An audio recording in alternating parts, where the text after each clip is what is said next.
Hello and welcome to this video in which we shall continue discussing finding the range graphically. So we're required to find the range of the following graph.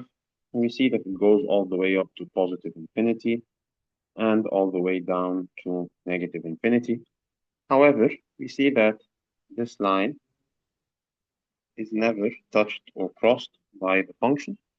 So the y values are all real numbers except for negative 3.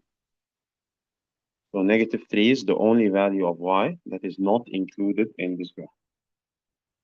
So we're going to write all values except 1, and we're going to write here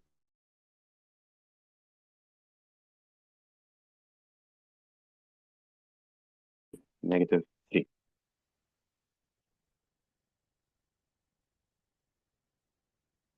In this case here, we see that it goes all the way up to positive infinity. Whether through here or here, it doesn't really matter. However, it does not go all the way down. It stops at negative 7. So this is the minimum value. So y is greater than or equal to negative 7. Or we can write it using interval notation as negative 7 in a closed bracket and positive infinity in an open bracket. Let's try interval notation here. So closed bracket, negative 7, infinity, open bracket.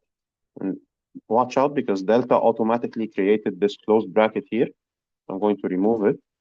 I'm going to write open bracket from the right and closed bracket from the left.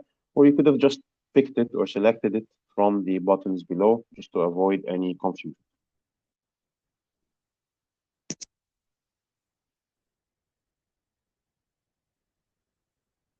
So for this function here, we see that negative 7 is the maximum value. We have negative infinity as the minimum value. Watch out because you might be tempted to write it like this.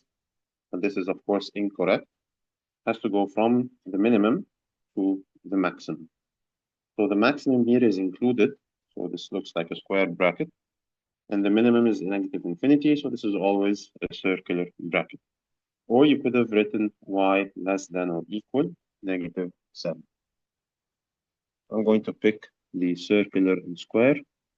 I'm going to put negative infinity here, and I'm going to put negative 7 on the other side. Let's try one more. So, excuse me. So in this case here, we see that the minimum value, of course, we're looking at the range, so we're looking at the y. So the minimum value of the function is at 5. So y is greater than or equal to 5. And it goes all the way up to infinity because it's moving with a slant like this. So it's moving all the way up to infinity. So we either write greater than or equal to 5, or we can write 5 positive infinity. This is open and this is closed. I'm just going to write here y is greater than or equal to 5. And this is correct as well. So this brings us to the end of our video. I hope this has been beneficial. Thank you for watching.